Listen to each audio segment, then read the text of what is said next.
Bueno, yo más, son las 6. Así que, digo, son las 6 acá, son las 7 en Puerto Rico. Dale, adelante. Serino esto. Exacto, saludos a todos. En nuestro número, Journal Club número 9, Maltasao, ¿verdad? Puede ser más, no creo que sean menos. Mi nombre es Luis Lizalde, ¿verdad? Giovanni Figueroa, ¿eh? Giovanni Suriel Figueroa Guiliani. Anda, persirete. Con nombre y apellido y con todos sus respectivos apellidos de madre, padre y de todo. Sí. Hoy vamos a hablar de un artículo que encontré interesante, que es el efecto de 8 semanas de ejercicio correctivo para pacientes con Upper Cross Syndrome utilizando EMG superficial. Y lo quiero entrelazar con el CPG del 2017 para discutir en dónde cae esto, ¿verdad? El síndrome de Upper Cross Syndrome, ¿verdad? Y por ahí es que queremos empezar primero, ¿verdad? A definir lo que es Upper Cross Syndrome, ¿verdad? Existe una definición de Upper Cross Syndrome y una definición del Lower Cross Syndrome. Ahora vamos a hablar del Upper Cross Syndrome. El Lower Cross Syndrome no lo voy a tocar para nada. Pero el Upper Cross Syndrome es ellos lo definen como un desbalance muscular, que hay unos músculos que están muy trincos y otros músculos que están débiles y están inhibidos, ¿verdad? Y esa es básicamente también la teoría de Sarman, de que se basa de que pacientes que tienen un músculo hiperactivo, hipertónico o acortado, el contrario, el contralateral está inhibido, alargado, ¿verdad? Y ella pues le define de otra forma. En el caso de ella, en el Upper Cross Syndrome, ella lo llama como el síndrome de extensión cervical o el síndrome de extensión con rotación cervical. Pero es básicamente lo mismo. Ahora bien, en la literatura, Janda y el propio autor definen el Upper Cross Syndrome como un acortamiento en los músculos de flexor profundo del cuello. Eso quiere decir esternocleidomastoideo, el elevador de escápula, el trapecio superior, también los pectorales y músculos que están inhibidos, pues alargados, dicen que el serrato anterior, el lower trapecio, el trapecio inferior. ¿Alguno más que estaba inhibido, Giovanni? Dijiste los trapecios, el inferior también, romboide. Exacto, romboide. Obviamente ellos no sé si lo mencionan también, pero ese grupo muscular que son los retractores escapulares, todo eso pues está inhibido, ¿verdad? Y ellos lo que quieren ver es que si con estos ejercicios ellos tienen cogieron un grupo control de personas saludables, escogieron a 30, ¿verdad? 30 personas, dividieron 15 sujetos en control y 15 sujetos en el grupo de experimental. Y ellos les dieron un grupo de ejercicios de unos grupos de estiramiento, unos ejercicios de fortalecimiento y unos ejercicios de estabilización. Por 8 semanas y después pues midieron pre y post la activación de esos grupos musculares que les mencionamos. ¿Algo que quiera añadir hasta ahora, Giovanni? No. ¿No? Ahora, este estudio está en la revista de Physical Therapy in Sport y este estudio se hizo en Irán, en el Medio Oriente. En Medio Oriente, yo estuve investigando y en Medio Oriente todavía se está utilizando mucho esta terminología de Upper Cross Syndrome. En el área de acá, nuestro continente, acá, ya eso no se está utilizando. Hay mucha filosofía, están utilizando ahora, pues obviamente también el CPG del 2017, se está utilizando más esa terminología, y en el CPG del 2017 hay cuatro definiciones, ¿verdad? 4 grupos. Es el de dolor de cuello con movilidad, déficit de movilidad, dolor de cuello con disfunción en la coordinación del movimiento, dolor de cuello con dolor de cabeza y dolor de cuello con dolor radicular. Esas son las 4 clasificaciones que se están dando en el CPG del 2017. Y no creo que vaya a haber mucho cambio por estos años en esa clasificación. Casi siempre se tardan como 10 años en hacer un nuevo CPG. Así que por lo que yo creo que eso va a seguir usándose, ¿verdad? Esas definiciones y esa clasificación. Que yo entiendo que es muy válida. Y yo entiendo ahora, en este caso, en dónde puede caer el Upper Cross Syndrome en estas clasificaciones. Y eso es una buena pregunta. Giovanni, ¿tú quieres añadir algo ahí? Por ahora me quedo calladito. Por ahora no te quedas calladito. La realidad es que él puede caer en el déficit de movimiento, de impairment, movement impairment, como también el déficit de movilidad, ¿verdad? Esos dos, los primeros dos categorías, son mayormente en donde puede caer el Upper Cross Syndrome. ¿Okay?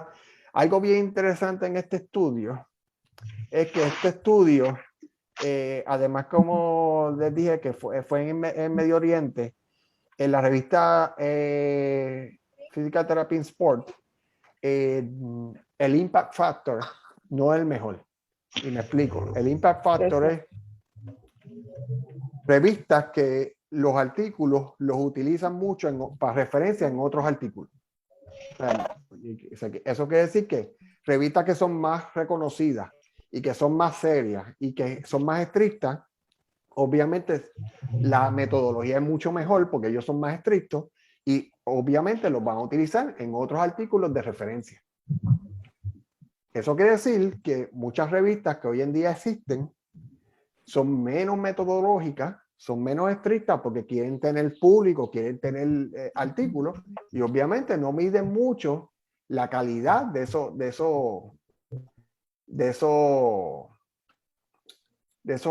artículos. Quiere decir eso que tenemos que tener mucho cuidado a la hora de evaluar este artículo, porque el impact factor de la revista es el número 49, o sea, de un montón de revistas, el número 49. Obviamente no está tan mal, ¿verdad? Pero no quiere decir que es una de las revistas más reconocidas. Por ahí vamos a empezar. Segundo, hay un par de cositas que a mí me llaman la atención. Cuando ellos hablan de cogieron personas saludables. Cuando tú coges personas saludables, ya entonces este estudio tiene sus limitaciones. Porque tú no sabes si tú puedes utilizar estos ejercicios y este resultado en población general que tiene una condición. Una condición de dolor de cuello, una condición de torácica. ¿Por qué? Porque lo hicieron con personas saludables. Y digo saludables porque después en la discusión ellos anuncian que hubo una discrepancia en los resultados y que pudo haber sido porque estos pacientes tenían condiciones de shoulder impingement. Pero eso no lo mencionaron al principio. Así que no sé cómo cae eso, porque como que en un momento ellos dicen que están saludables, en otros dicen que no están saludables. Así que yo pongo entre paréntesis la validez de este estudio, ¿verdad? Otra cosa que es bien interesante y le doy la razón a ellos, es que ellos utilizaron en la metodología la misma cantidad de tiempo en todos los programas. Y eso es bueno porque así se evita problemas de errores. O sea, ellos le dieron 50 minutos para los ejercicios de estiramiento, 50 minutos. O sea, ellos dieron bastante tiempo, el tiempo necesario para hacer los ejercicios. Otro problema que yo vi y que también Giovanni vio fue Giovanni, ¿qué fue lo que tú encontraste del grupo control? Bueno, que básicamente no explicaron qué le dieron al grupo control o qué no le dieron. El grupo control, por lo que yo pude leer, nunca leí nada que explicaba qué le estaban dando al grupo control. Que eso era algo que me tenía confundido. Porque dicen el grupo de experimental que le dieron ejercicio, pero el grupo control que me da a entender que no le dieron nada. Que entonces ejercicio contra nada, pues para mí, pues, ejercicio obviamente se va a ver cambio. Sí, eso es algo importante. Ahora también el problema aquí es que lo que nos tenemos que hacer preguntarle es que si el Upper Cross Syndrome, el diagnóstico o la clasificación, como le quieran llamar, ¿verdad? Porque eso es dependiendo de las personas. El Upper Cross Syndrome, si de verdad es un diagnóstico y si hay que corregir eso. Esa es la pregunta. ¿Qué ustedes opinan? Exacto. El que quiera opinar ahora, que abre ahora por calle para siempre. El Upper Cross Syndrome, ¿ustedes creen que hay que trabajarlo? ¿Cuándo hay que trabajarlo? Si hay que trabajarlo, si no hay que trabajarlo, ¿por qué no hay que trabajarlo? Así que el que quiera aportar puede abrirle el micrófono y pues hablar. Mira, pues aquí buenas noches, aquí Santos Conde. Es algo que es bien curioso y una de las razones por las que me inscribí, porque está apareciendo, hay mucha controversia que está apareciendo ahora con la literatura en cuanto a si realmente hay que ser bien diligente con la postura y los cambios de postura. Pero por otra parte también, sí yo he visto personas que cuando mejoran su postura se sienten bien, y es controversia cuando dicen, ok, no, ya la postura pues pasó a un segundo plano, ya no es algo que debemos ser bien estrictos en cuanto al trabajo que debemos hacer en ella, pero sí se ha demostrado que tener una mala postura te puede conllevar un desplazamiento de tu centro de gravedad para que tengas problemas de balance, un problema hasta de tragado cuando tienes ya una desviación bien grande. Y pues por eso fue una de las razones en las que quise entrar a este journal para aclarar, ¿verdad? O ver por este choque que está viendo ahora desde la literatura científica en cuanto si es real, si es necesario o no el cambio de postura. Si me preguntas a mí, pues yo sí todavía tengo esta creencia de, no sé si es retrógrada, ¿verdad? Porque la literatura ahora te dice que pues, la postura no es lo más importante, pero yo siento que al final del día, pues una pequeña corrección en postura, pues a lo mejor puede ser una alternativa de alivio para el paciente.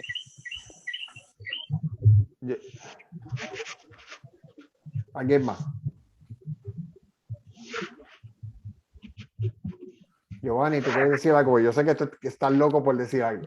No. Yo entiendo que es como dice Conde, ¿sabes? Los artículos lo que nos demuestra ahora mismo que la postura no es tan importante por ahora lo que se ha visto, ¿verdad?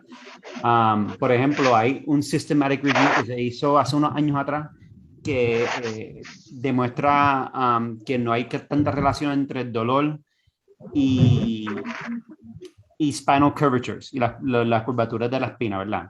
Entonces, pues, ¿qué pasa? Es un systematic review, tiene 50 y algo artículos que revisa, pero a la misma vez, la mayoría de los artículos son de poor articles,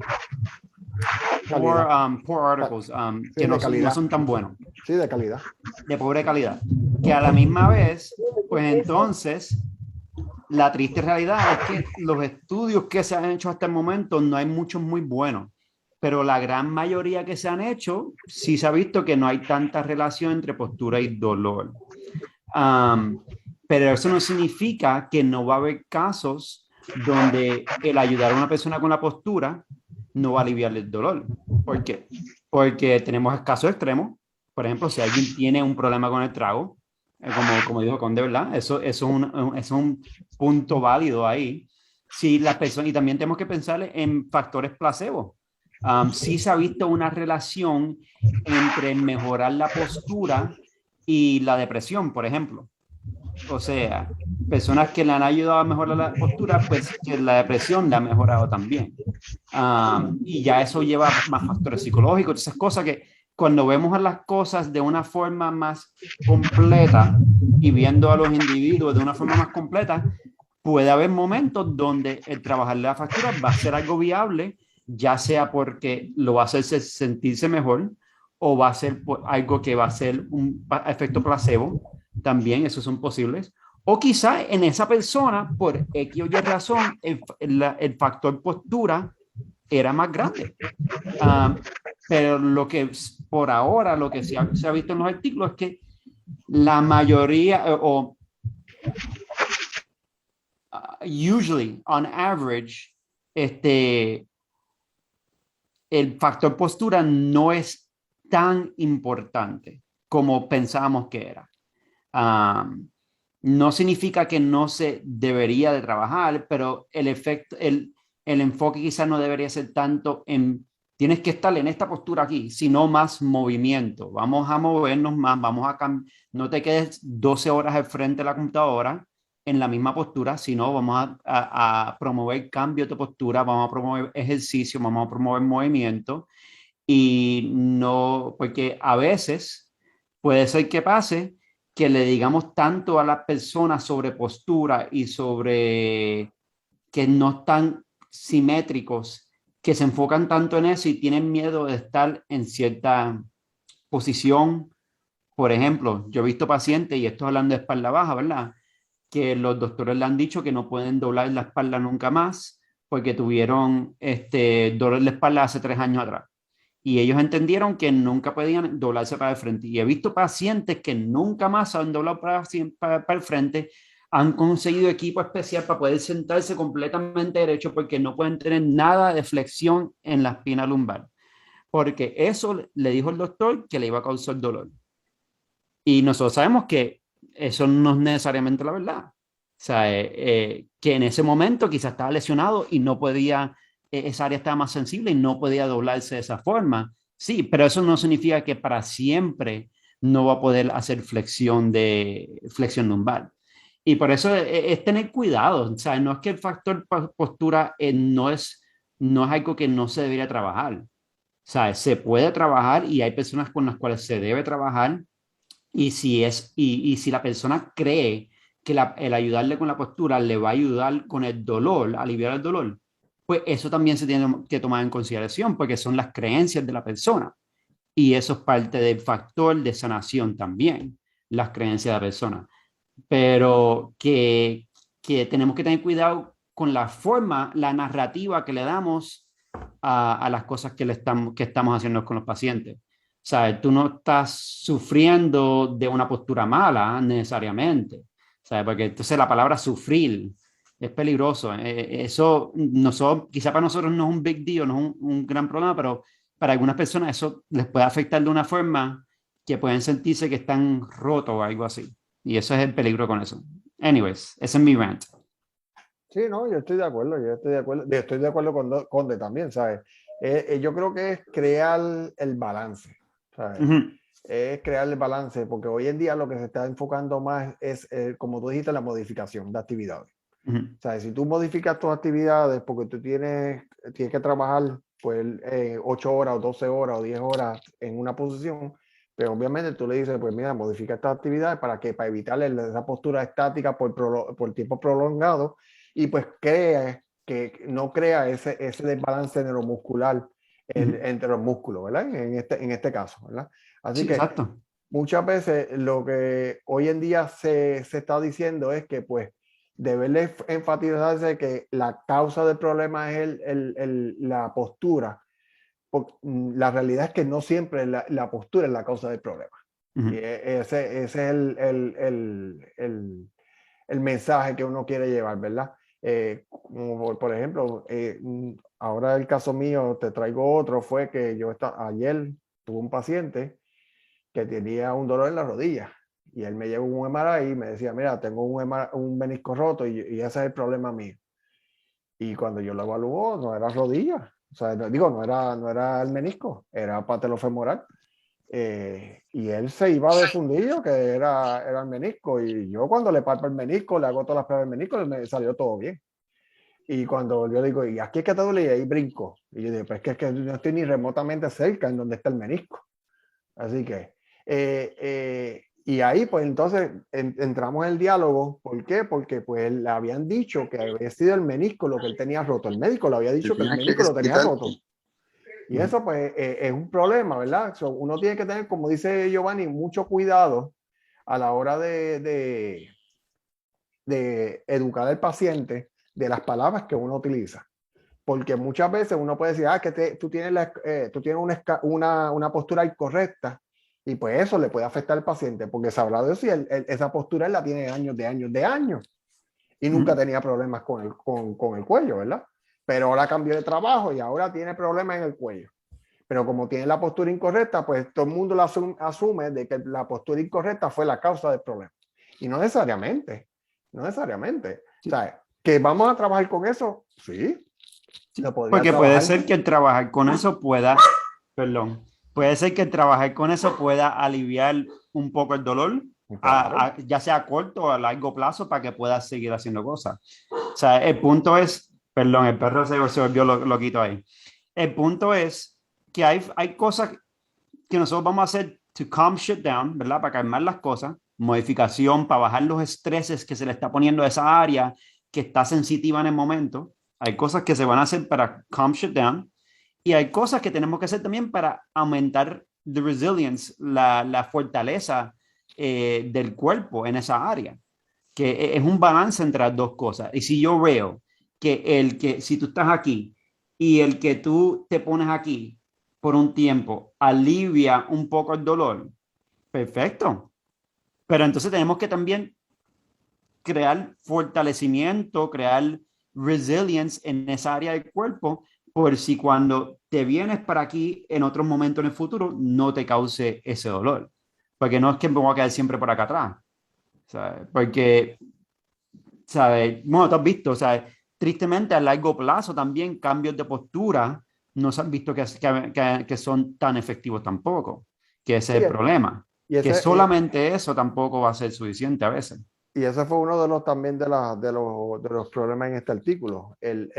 Solamente ellos toman 8 semanas. O sea, y vieron la activación, el cambio de activación por 8 semanas, pero no vieron si en 16 semanas esa persona sigue teniendo los mismos cambios, Exacto. o en 24 semanas, ¿verdad? Que a largo plazo, si hubo siguió mejorando el paciente en cuestión de la activación muscular, ¿verdad? Porque eso es lo que estaban midiendo. Lo que estaban midiendo no era dolor, ni no era, porque eran supuestamente personas saludables. Lo que estaban viendo era activación. Y sería interesante saber si ese programa en pacientes con problemas cervicales, no radiculares, podrían beneficiarse con ese programa a corto y a largo plazo. Ese sería otro estudio que deberían hacer con ese tipo de población. Los ejercicios a mí me gustaron. Los ejercicios que ellos cogieron, pues eran ejercicios generales, pero fueron al punto, a donde tenían que ir. O sea, ejercicios de estiramiento, pues estiramiento, los pectorales, mayor, menor, el esternocleidomastoideo, elevador de la escápula, el trapecio superior, o sea, los generales, los que uno utiliza. También utilizaron ejercicios de estabilización para los estabilizadores los deep muscles del cuello, que encuentro que también estaban bien, los chin tuck, todo eso pues lo utilizaron, ¿verdad? Y pues no veo aquí, ¿dónde rayo doy mute? Mira. Ahí le diste el mute. Pero sí, o sea, los ejercicios son buenos. Me gustaría ver, o sea, de nuevo, que estaba haciendo el grupo control. Y me gustaría ver si hay estudios que demuestran como que si hay alguna diferencia entre ejercicios específicos y ejercicios generalizados. Sí, exacto. Eso sería otro punto interesante que deberían evaluarlo y que no lo mencionaron al final, o sea, en el estudio. En el caso del CPG, si ustedes miran el CPG y les puse un resumen del CPG, hay una paginita ahí que está que es esta. esta tiene por detrás el resumen de todo el CPG. O sea, de las 92 páginas la tiene resumida en una página. Y es súper bueno porque te dice no tan solo el resumen, sino te dice la evidencia con degradación, ¿verdad? Que si A, B, C, y eso es bueno. Así que si tú te das cuenta en todas las clasificaciones de condiciones, lo primero que ellos recomiendan es ¿qué? Ejercicio. Ejercicio. Así que en ese caso, este estudio, pues trabajaron como se supone, ¿verdad? Obviamente yo también hubiera trabajado educación, pero ellos no querían ver si el objetivo de este estudio era ver si había cambio en la activación de los grupos musculares de acuerdo con los ejercicios que ellos estipularon. Y eso lo encontraron, o sea, no en todos, pero lo encontraron. Pero lo que yo quiero llegar es que en el CPG y ahora lo que se está trabajando y lo que hay evidencia es en los ejercicios. ¿Sabes? Tenemos que seguir trabajando en los ejercicios, ¿sabes? Y en la educación. O sea, ellos hablan mucho de ejercicio y educación, ¿ok? Hay unas que otras modalidades que hay moderada evidencia a débil evidencia, como el láser, como el dry needling, como es el uso también de collar cervical, ¿verdad? En condiciones radiculares. También el tracción, ¿verdad? Pero pueden ayudar. Y cada paciente es diferente. Volvemos como dijimos en el último CPG. No todos los CPG es un libro de cocina. ¿Sabes? Cada persona es completamente diferente y muchas veces tú le puedes darle el programa de ejercicios que desarrollaron esta gente en el estudio y sea muy, muy bueno para tu paciente y puedas dárselo a otra persona que tiene la misma condición de upper cross syndrome, si usted lo diagnostican como el upper cross syndrome, y no le haga nada y siga con los mismos problemas. Y ahí es que tenemos que saber diferenciar qué vino primero, el huevo o la gallina o el huevo. ¿Sabes? Si el cambio de postura fueron fueron la causa del problema o el problema fue la causa de la postura que hizo cambios de posturales. Así que es bien importante esa parte. Giovanni, ¿quieres decir algo?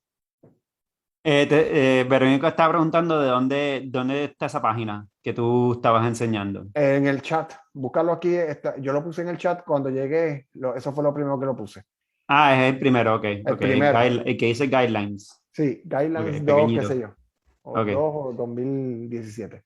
No, o sea, yo estoy de acuerdo contigo. O sea, en el final, lo más importante es ver los pacientes, o sea, ver la evidencia y usarla para poder ver el paciente como individuo y analizar lo que le está pasando a ese paciente y pensar de una forma crítica para ver cómo yo puedo usar toda esta evidencia que yo tengo, todo este conocimiento que yo tengo para ayudar a ese paciente. Y hay pacientes que, aunque la evidencia es pobre, por aquí o razón, dry needling le va a ayudar. O sea, en combinación con otras cosas. Por ejemplo, yo he tenido pacientes, dolor de espalda baja que vino doblada, completamente doblada. Y ella estaba dispuesta a trabajar, y Sally estaba dispuesta a trabajar y está dispuesta a meterle a los ejercicios bien fuerte y todo eso, y le ayudó los ejercicios. Pero cuando le hicimos dry needling, le ayudó hasta más todavía a poder hacer los ejercicios. No sé, yo creo que cada 2 o 3 semanas le hacían dry needling de nuevo y seguía. Ella vino así y se enderezó, o sea, estaba completamente derecha al final cuando salió, 4 meses después. Y ella llevaba así por 2 años. ¿Ok? Ahora, una persona que es bien rígido, no, el dry needling no funciona para nada. Eso la evidencia es horrible, bla, bla, que sí esto. Pues quizás no hubiese tratado eso, ¿verdad? Pero de nuevo, ¿sabe? Para ese paciente, por X razón, hay muchos factores por los cuales le funcionó, pero le ayudó para ayudarla más allá. Lo que le ayudó más fue el ejercicio, pero le ayudó el dry needling a ella específicamente a bajarle el dolor para ella poder seguir haciendo los ejercicios que le ayudaron a largo plazo. Y ella entendía la narrativa porque nosotros se la explicamos. Estas son cosas que te van a ayudar a corto plazo para ayudar a calmar ese dolor. Eso es lo que nos enseña la evidencia. Lo que te va a ayudar a largo plazo es empezar a moverte de nuevo. Y la paciente entendió eso y está de lo más bien con eso. Que esto no es blanco y negro, ¿sabes? Como dijo Conde, hay muchas personas ahora mismo que están como que en un movimiento bien fuerte de solamente ejercicio, nada de manual therapy, nada, olvídate que sí esto. Y está bien, o sea, tenemos que seguir la evidencia, pero también tenemos que ver al paciente como un individuo, o sea, y entender, saber lo que está pasando ahí con el individuo y educarlo también, como tú dijiste. Que yo creo que nada de esto nunca es blanco y negro, esa es la verdad. O sea, ahora, sí hay cosas que son, sí, yo no le voy a decir tampoco al paciente que ponga una cebolla detrás de la almohada para ayudarle con el dolor de cuello y nada así, porque mi abuela me dijo eso, o sea, tampoco es irse para ese lado tampoco, pero es entender que, mira, esto nunca va a ser blanco y negro, o sea, es un factor gris y tenemos que considerar el paciente como individuo y eso es de verdad donde nosotros como terapistas físicos somos fuertes, el pensamiento crítico y en analizar el paciente como individuo porque estamos todo ese tiempo con ellos. El próximo Journal Club va a ser de Dry Needling. El recinto me pidió que hablara de Dry Needling en un Journal Club y vamos a hablar de Dry Needling. Y yo pues hago Dry Needling semanalmente. Así que vamos a hablar de Dry Needling. Pero sí, es como tú dices, yo lo hago y yo no se lo doy a todo el mundo. O sea, eso no es que el que entra por mi oficina, como un médico en Puerto Rico que tenía una aguja, una bata y la bata siempre estaba llena de inyecciones. Yo entraba y eso parecía tiro al blanco. ¡Fuan, fuan, fuan, fuan, fuan! Y obviamente no voy a decir nombre porque, pues, pero así era. Una vez yo le mandé un paciente a él para una fascitis plantar y la señora, me acuerdo, ella llegó así, a donde mí, en donde yo estaba, no voy a decir dónde, porque si no, pues obviamente choteo todo. Y yo le digo, ay, ¿cómo te fue? Y me dice, bien, y yo, ¿y qué te pasó en el cuello? Porque pues tú te quejaste de una fascitis plantar. Y ella me dice, chacho, que entré allí y él me tocó el cuello y me dijo que yo tenía espasmo en el cuello y me empezó a poner inyecciones también en el cuello. Y yo, anda, parcirete, esto fue. Pero nada, eso no viene al caso. Pero es balance, sí. Yo entiendo lo que dices. Hay que crear un balance y educar al paciente, saber cómo explicarle las cosas al paciente, saber cómo llevar el mensaje, como dice Giovanni. En este caso, el artículo pues tiene su función, pero tiene muchas lagunas. Tiene muchas lagunas en aspectos metodológicos, en los resultados, en todo. Y pues cuando yo lo puse en la página, hasta una persona de Sudamérica me escribió y me dijo, ustedes todavía están usando la palabra upper cross syndrome y ejercicios posturales. Y yo le tuve que explicar, y digo, bueno, el artículo es de Irán, es de Medio Oriente, ellos lo utilizan porque en Irak también yo busqué otro artículo y habla también de que, y reciente, habla también de upper cross syndrome, o sea que ellos todavía siguen utilizando mucho. Acá en Estados Unidos, acá en Norteamérica ya no se está utilizando más eso porque se está utilizando otro enfoque, otra visión, pero se sigue usando. Los quiroprácticos lo usan mucho. Y muchos profesionales de la salud también lo usan. Terapistas físicos. Muchos médicos, muchos terapistas, muchos médicos y terapistas. Y uno respeta, o sea, yo no estoy diciendo que están mal, o sea, en ningún momento. Porque esa filosofía la tiene Salman y lo dice de otra manera, como dije al principio. Ella lo que hace es lo mismo con otro nombre, pero es lo mismo. Si tú buscas la literatura de Salman, yo busqué antes de empezar aquí, leí la página de Salman, esa área, porque yo sabía que ella lo mencionaba. Cuando lo encontré, yo digo, bueno, es lo mismo. O sea, no, ella no lo llama upper cross syndrome, pero te dice los mismos síntomas y los mismos músculos que están acortados y alargados, así que tú dices, bueno, es lo mismo. Y tú pudieses quizás hablar un poquito más de esto también, pero en el final, nunca, o sea, las cosas usualmente salen, se vuelven popular y después se vuelven no popular y entonces se vuelven popular de nuevo, pero bajo un nombre diferente. O sea, que pasa eso también en la literatura, en la evidencia y todas esas cosas. No, y tiene esa lógica, porque por ejemplo, déjame ver si yo me puedo poner de ladito aquí. Si ustedes me miran y mi cabeza se va para el frente, ¿verdad? Hago un forward head, ¿verdad? Y hago un round shoulder, ¿verdad? Exagerándolo, ¿verdad? Así. Y trato de levantar los brazos, no voy a subir más de ahí, porque por la postura no me permite. Y obviamente voy a tener unos problemas, ¿verdad? De impeachment en el hombro, ¿verdad? Porque está haciendo una presión en el AC joint. ¿Por qué? Porque la cabeza del numeral se está moviendo, trasladando hacia el frente, ¿verdad? Y pues es un desbalance. A diferencia de cuando tú te paras derechito o los brazos, los hombros están a nivel neutral, ¿verdad? Pues cuando tú levantas y no hay problema. Y tiene su lógica, ¿verdad?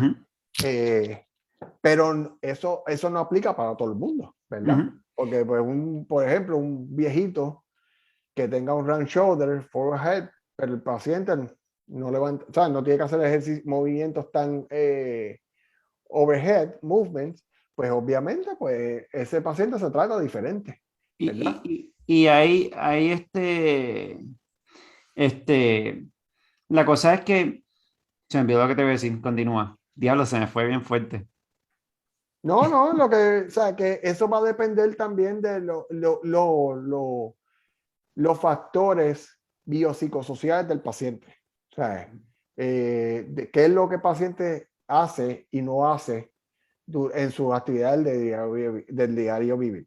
Así que en este caso ellos cogieron estudiantes de un promedio de 20 años, ¿verdad? 20 años creo que era 20, 22, eran bien jóvenes. Obviamente a esos nenes no les duele casi nada, vamos, o sea, hubiera sido también interesante coger otro tipo de población un poquito más adulta, ¿verdad? Más de los 30, 40, 50 años, que son personas en el escalafón trabajadora, ¿verdad? Porque muchos de esos eran estudiantes, todavía no empezaron ni a trabajar. O sea, que obviamente no tienen esa postura de trabajar 8 horas, que tienen que estar ahí cargando cosas o dependiendo del trabajo, ¿verdad?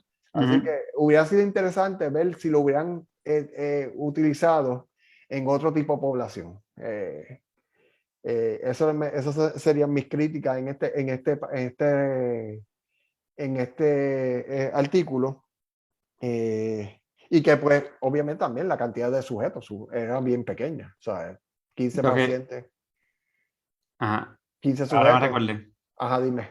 Lo que te iba a decir es que cuando estabas haciendo así, que tenemos que recordarnos también que quizás no hay postura correcta o hasta patrones de movimientos correctos, ¿verdad? Es perfectamente correcto cuando estamos haciendo cosas. O sea, ya mucha de la literatura se ha movido como que se ha echado eso para un lado, ¿verdad? Hasta con atletas, no tienes que hacerlo de una forma específica, ¿verdad? Pero sí hay formas más biomecánicamente eficientes, más energéticamente más eficientes de moverte. Por ejemplo, es más, de nuevo, como tú estabas hablando, es más eficiente el poder hacer el movimiento aquí que el tenerlo aquí. O sea, hay menos gasto energético, menos strain en ese tejido. Y pues eso se tiene que considerar también, ¿sabes? Dependiendo de la población. O sea, que de nuevo, depende. Sí, no, yo vi un video de este paciente que le pusieron disquinesia escapular, ¿verdad? Y esto, obviamente, si tú te pones a mirar disquinesia escapular, pues si tú lo evalúas bien el paciente, es como un upper cross syndrome también, porque obviamente tiene round shoulder, las escápulas están abiertas, tiene una inestabilidad ahí en esos músculos escapulares, ¿verdad? It's just another way of saying it, sí. Exacto, es otra forma de decirlo también. Pues este paciente lo están grabando y le vieron la postura, qué sé yo, que tiene falta. Y anda, presidente, las escápulas, ya tú sabes, completamente protraídas, una cosa absurda que tú decías, anda, presidente, este tipo está bien mal. cuando se ponía a hacer su actividad del diario vivir, que era haciendo skateboard, cuando él se paraba en la mano, esa escápula, mano, se trancaba todos esos músculos se activaban. Y tenías como si fuera un fisiculturista en cámara lenta cuando estaba haciendo su actividad del diario vivir. O sea, cuando estaba en cadena cinemática cerrada, esa escápula se ponía que una cosa absurda. Y tú te quedas, wow. Una persona que no podía estar, necesitaba un adulto. Déjame poner aquí que hay varios aquí on mute. Ok. Eso, por eso es que le digo que muchas veces tenemos que ver el paciente no tan solo cuando tú lo estás evaluando, sino en su actividad del diario de vivir.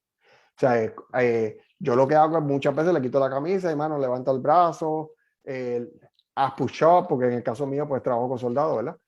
Haz push-up, haz algún movimiento que tú hagas en tu trabajo para ver cómo se está moviendo la articulación glenohumeral y la escapulohumeral, ¿verdad?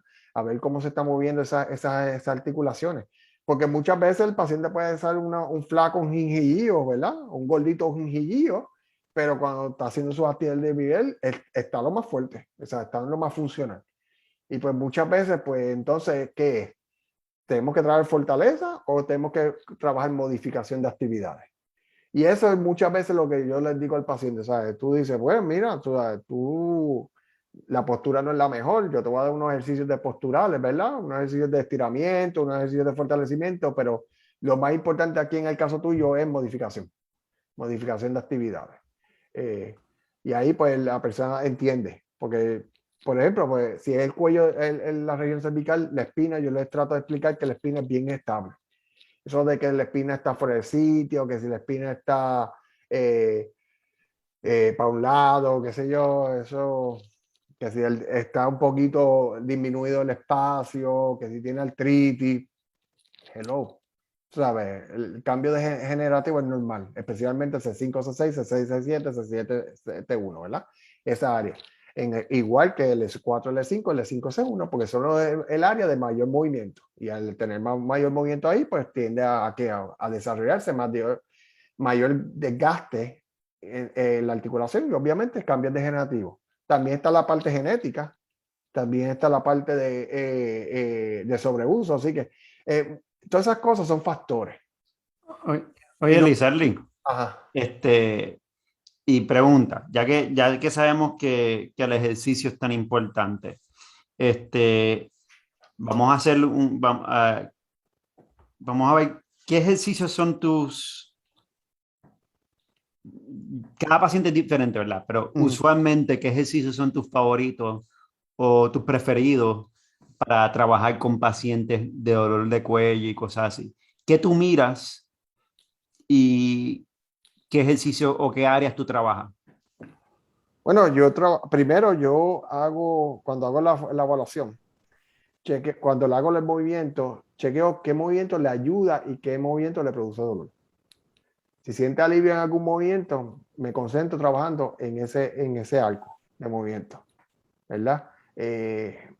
Para fortalecer y obviamente para aliviar el dolor, porque al principio tengo que aliviar el dolor, especialmente si el dolor es moderado a severo.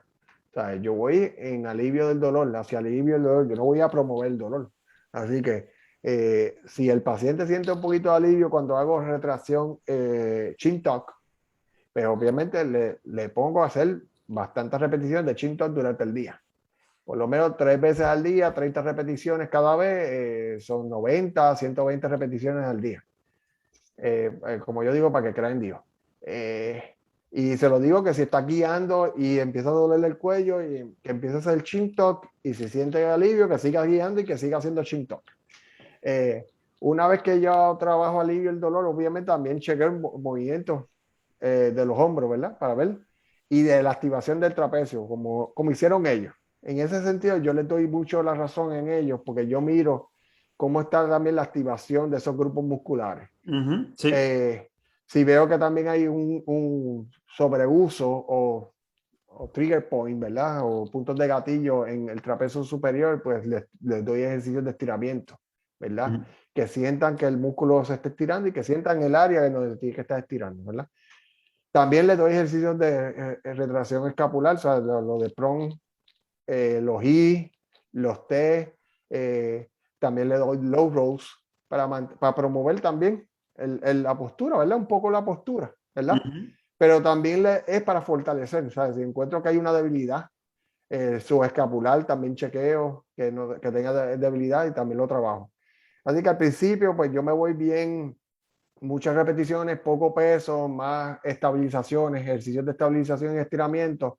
Una vez que entonces mejora, se siente mejor, pues entonces yo entonces le pongo a trabajar un poquito más de fortalecimiento global, ¿verdad?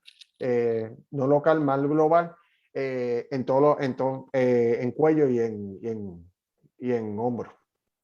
¿Y Ujú. tú?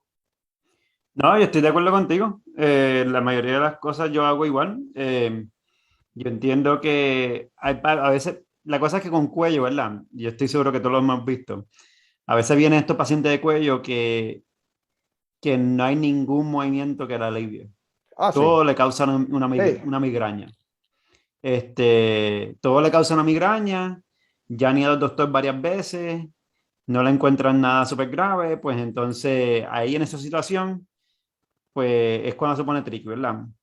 Que es educarlo de que mira, esto va a ser incómodo, pero tú estás todo protegiendo todo este tiempo, tenemos que hacer cosas que probablemente van a ser un poquito incómodas.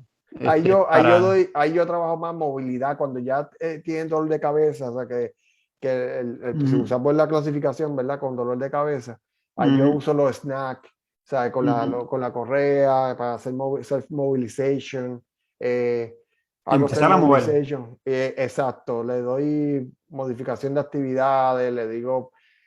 Yo no soy de recomendar almohadas, no Ujú. soy de eso porque yo digo que la almohada puede ser que una de 3 pesos te mejore y otra de 100 pesos te ayude.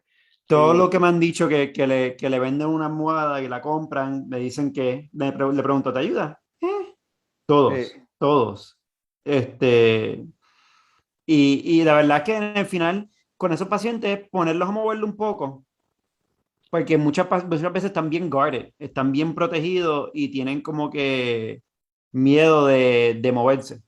y, hay- Y y hay- simplemente ponerlo a moverse un poco, aunque sea incómodo, a tolerancia, poquito a poco va acostumbrándolo. sí, yo no soy de poner el dry needling el primer día, o sea, si lo he hecho 2 o 3 veces mucho en todos estos años que yo doy dry needling, y mira que he puesto dry needling.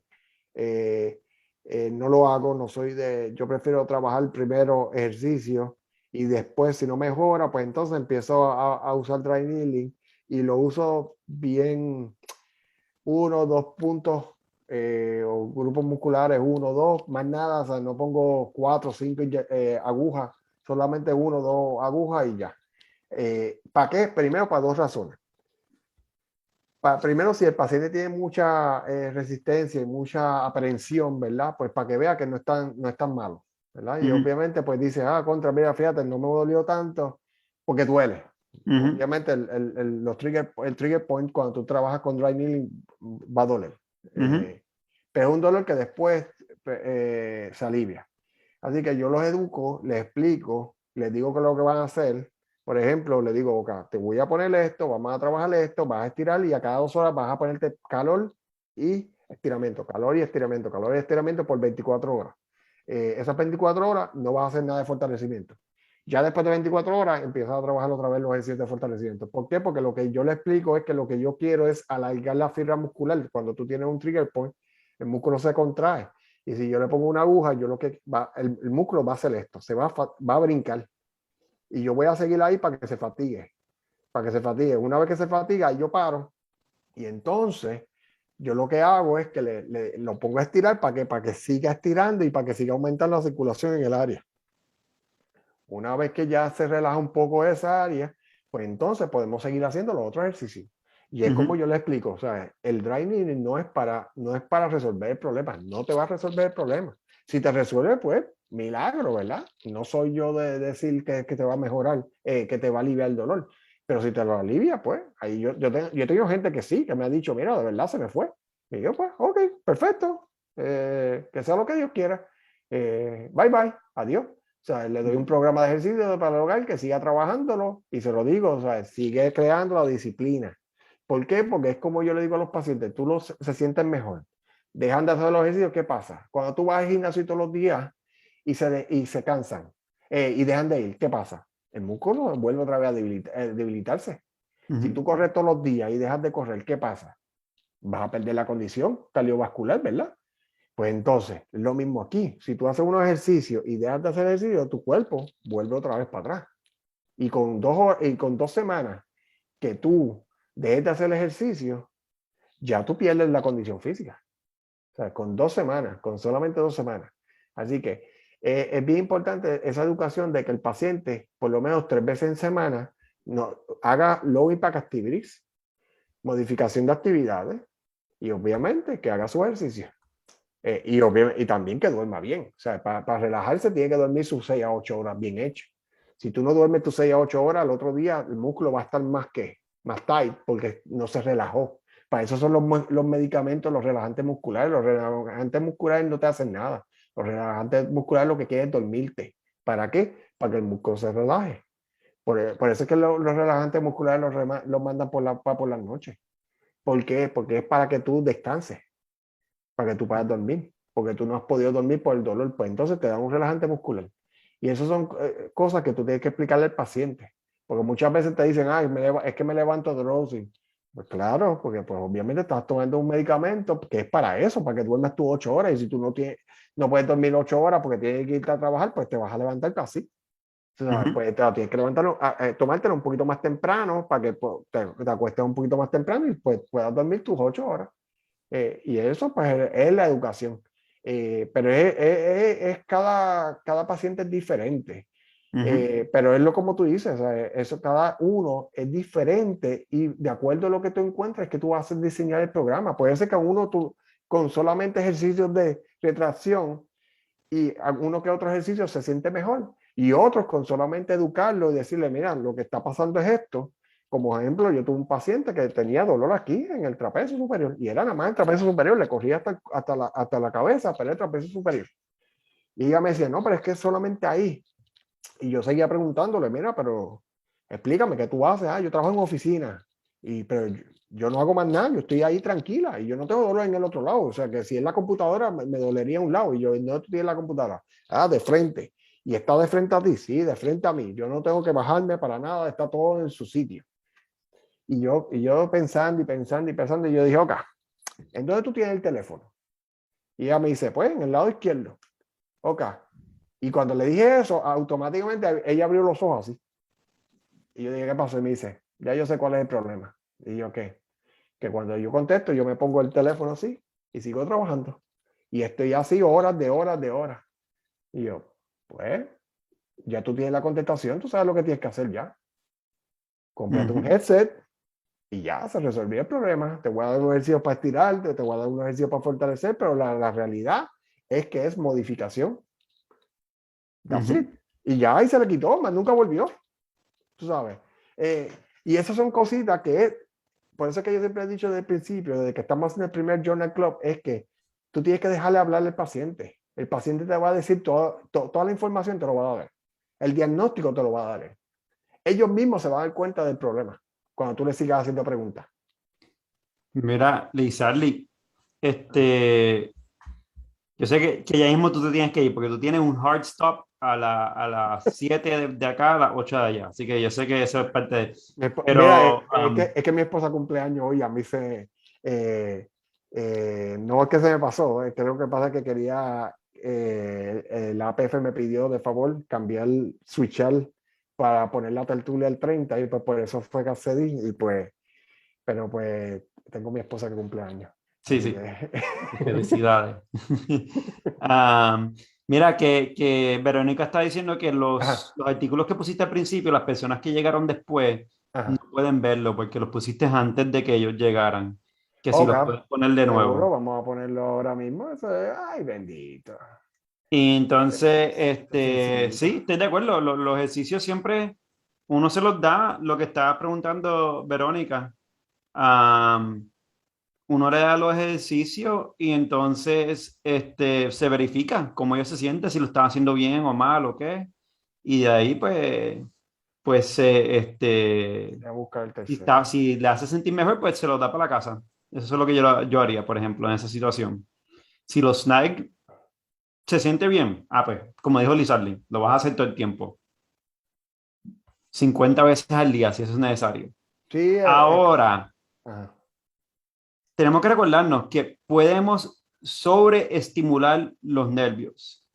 Que a veces hay pacientes que sienten, por ejemplo, yo tuve una paciente de Frozen Shoulder que se sentía bien haciendo los pendulums y olvídate, esa mujer empezó a hacer los pendulums todo el tiempo y empezó a aumentar el peso y aumentar el peso y que sí esto y lo estaba haciendo con 20, 30 libras en el pendulum y todas esas cosas y unos pendulums bien fuertes ahí y tuvo hasta el punto que también se empezó a hacer un masaje y que sí dry needling y que sí esto and she overstimulated everything y todo se inflamó, todo estaba sobrecargado y olvídate, siguió haciendo eso hasta que un momento me cuenta que tuvo un pop en la casa y parece que tuvo que irse a hacer una cirugía después, me dijo la jefa, porque se terminó chavando algo. Sí, Que tampoco, también se tiene que educar que, mira, sí, lo haces si te haces bien, te sientes bien, pero don't overdo it tampoco, porque hay bien importante el usar la escala de dolor, que el paciente entienda. Por ejemplo, yo digo, mira, cuando tú estás haciendo los ejercicios, 0 al 3 de dolor es bien safe, super safe. Que sientas un poquito de dolor, no hay problema, siempre va a haber, va a haber microtrauma en el área y pues va a causar dolor.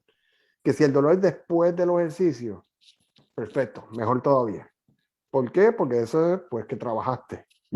Eh, si el dolor es 3, 4 o 5 durante el ejercicio, yo digo, ten cuidado. Ahí tú tienes que tener cuidado. Juega con el ángulo, juega con el peso, modifica con cómo lo estás haciendo. Verifica, puede ser que lo estés haciendo mal, porque si al principio no te dolía y ahora te está doliendo. O puede ser que ese día tú hiciste más cosas por la mañana y hiciste los ejercicios y obviamente vas a tener más dolor. Pues entonces, ¿qué tú vas a hacer? Vas a bajar la cantidad, vas a modificar, vas a cogerlo con calma. Si el dolor es más de 6, no lo hagas. Porque más de 6 lo que te está haciendo es lastimándote. Y ahí pues yo digo, descanse ya para afuera, ¿sabes? eso te es lo Lo que yo pruebas le de nuevo digo. después. Tú haces los ejercicios que no te duelan. Ese día, si ese dolor está de 6 en algunos ejercicios, pues esos ejercicios que te duelen, no los hagas. Y los ejercicios que no te duelen, los haces. Y ahí es que juega. Y el próximo día tú me llamas o tú me dices, mira Luis, me está pasando esto, me está pasando lo otro. Y bregamos con eso. Y Y va a haber modificamos. ejercicios que son incómodos. Eso es parte de, como, por ejemplo, con tendinopatía. Ahí va a haber ejercicios que son incómodos, pero no es el punto que es un dolor 7, 8, 9 de 10 o algo así y estás llorando. Si el Sí. ejercicio te hace llorar, pues entonces hay un problema. Sí, no, claro. Si es un paciente que tiene mucho dolor y que no te está mejorando, o sea, tú tienes que trabajar entonces Pain Neuroscience, ¿verdad? Ujú, Bregar ujú. más de otra forma. Y ahí entonces, ahí tú tienes que buscar la ayuda ya de Pain Management, ¿sabes? Ujú. Algo que no tiene que ser invasivo, pero pues buscar de otros profesionales que te puedan ayudar Hay en este pain caso. psychologists ahora y cosas Sí, así por eso. Hay Pain que Psychologists, no es tan todo invasivo. eso. Que, Pero que mira, ya es son las crear. 6:58 y sale que tú me pediste que no te dejara hablar mucho porque te tenías que ir. Así que, No, no, ¿alguna otra pregunta? ¿Algún comentario? ¿Alguien quiera hablar? ¿Quiere decir algo? No, estamos bien. Todo el mundo. Agradecidos nosotros a ustedes por seguir haciendo los journal clubs que de verdad son de beneficio para todos y de verdad muy agradecida. de nada, de nada. Gracias a ustedes Siempre por participar y todo. lo más importante es seguir participando en todo con grupos, porque de aquí todo el mundo aprende, ¿sabes? Como yo digo a Giovanni, y siempre se lo dije cuando él era mi estudiante, todos los días uno va a aprender algo nuevo, todos los días, Ujú. ¿sabes? Por más mínimo que sea, te va a ayudar para el futuro, con tus pacientes o con tus colegas o qué sé yo, ¿sabes? Y eso es lo que yo hago ahora, pues yo los comparto, lo que yo encuentro, yo lo comparto con ustedes, yo lo comparto con la gente de mi trabajo. Hay veces que ellos ya lo saben, hay veces que no lo saben, fine, perfecto. La idea es seguir compartiendo ideas. Por eso es que mensualmente vamos a seguir haciendo esto y vamos a seguir buscando temas. Y el que quiera un tema específico nos lo dice, porque alguien habló la otra vez de dolor de cuello. Pues mira, buscamos este tema de dolor de cuello y de ejercicio utilizando este artículo y el CPG, ¿verdad? Yo les recomiendo que tengan el CPG con ustedes. Esa página es súper chévere porque ahí tiene toda la evidencia, bien resumida. Así que es bien fácil de leer. Abajo tiene el glosario de cómo la degradación y todas las cosas. Así que pues por ahí pueden dejarse llevar para entenderlo. Y si no entienden, pues nos dejan saber. ¿Sabes? Ya saben que el próximo va a ser el próximo mes, el último jueves del mes, va a ser siempre el Journal Club si Dios quiere, a menos que pase algo, obviamente. Va a ser el próximo de Dry Needling, y si alguien quiere otro tema el otro mes, en noviembre, nos lo dice y buscamos un artículo, lo discutimos y podemos seguir hablando de eso. Bien importante, quería dar dos anuncios. La tertulia, que es con Giovanni, va a ser el 30 de septiembre. ¿A qué hora es, Giovanni? Oh, Dios mío. Es que como lo cambiamos, no me recuerdo. Yo creo que es a las 7:30. Yo te digo ahora. Perdona. Yo lo tengo aquí. Es a las 7 de la noche. A las 7, no a las 7:30, a las 7. 7 de la noche de hora de Puerto Rico, o sea que a las 6 de Giovanni, así que Giovanni, ponte al día en eso. Ya yo iba a llegar a las 8:30 de acá, perdón. Sí, así que segundo, en la convención de la APF. Va a estar bien bueno, va a ser el 30 de octubre. Manchi, dime. El 30 de octubre en Vega Alta, en el Centro de Recepciones de Vega Alta. Exacto, va a estar bien bueno. A diferencia de otros años, va a haber muchos cursos. El B va a ser 2 cursos. Uno va a ser Juliana, va a hablar de hombro, y Henry, que va a hablar de espalda, utilizando la clasificación. Y en el A, va a ser un grupo de profesionales, que hay como 8 o 9, no sé cuántos es, pero van a hablar de neurociencia, ¿verdad? Algo así, Manchi. Tú me puedes corregir. Algo de neuro. Sí, eso es correcto, de neuro. De neuro. Y ahí pues va a haber personas desde mano, concussion, que Jason va a hablar, va a haber fisiatra, terapista ocupacional también. Terapista ocupacional, o sea que es multidisciplinario. Y el fisiatra es muy bueno, yo lo recomiendo, así que van a aprender también mucho de él. Y es bueno también tenerlos ellos aliados a nosotros como grupos multidisciplinarios. Así que yo los recomiendo que vayan a cualquiera de los 2 cursos, ¿verdad? Porque no pueden ir a los 2 a la misma vez, es imposible. Pero pues el que quieran, vayan, apoyen. Ahora lo cambiaron también de lugar, ahora está en Arecibo, me dijiste, que Manchi.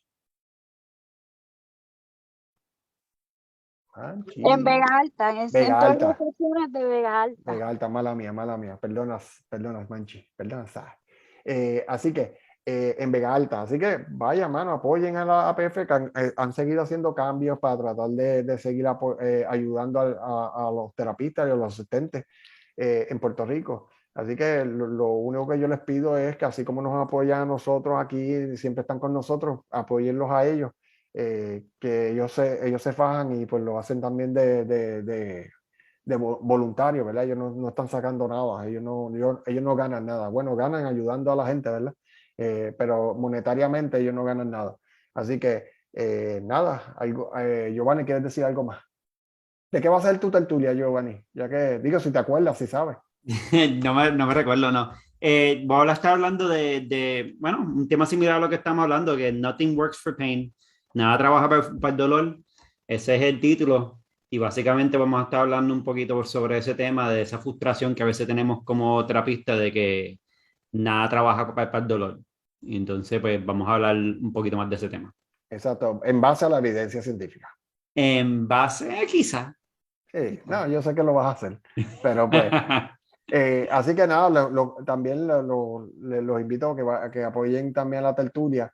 Va a estar bien buena, ya yo vi la presentación y va a estar bien chévere.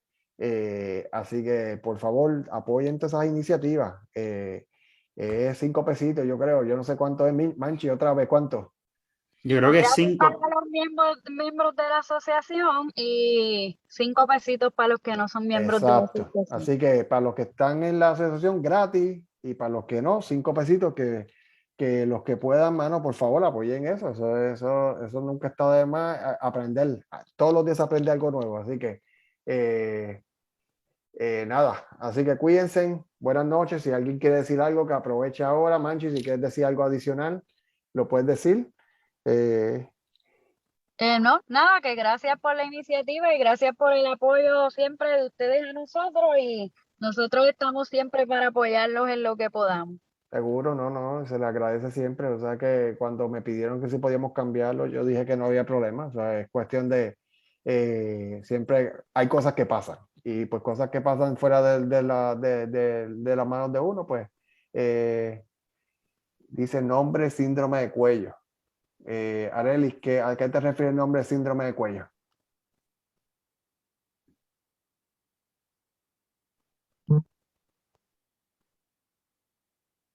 Upper Cross Syndrome, quizás está hablando de eso.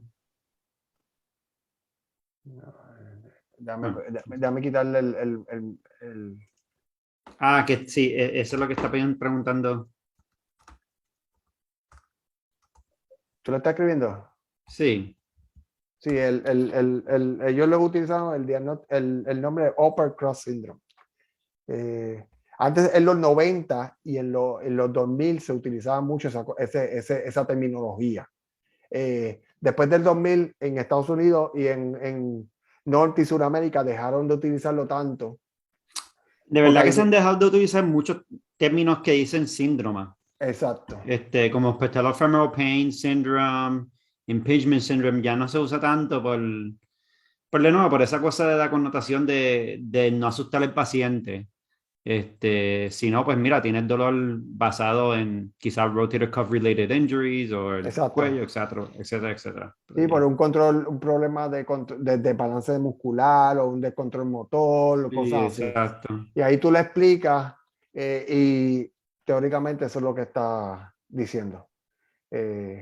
Perdona, yo pensé que te lo envié y sin querer se lo envié a Eduardo solamente, no sé por qué. Ahora lo estoy poniendo en el chat. No sé qué pasó. Nada, cosas que pasan. Ups. Ahora sí. Pero nada. ¿Alguna otra pregunta?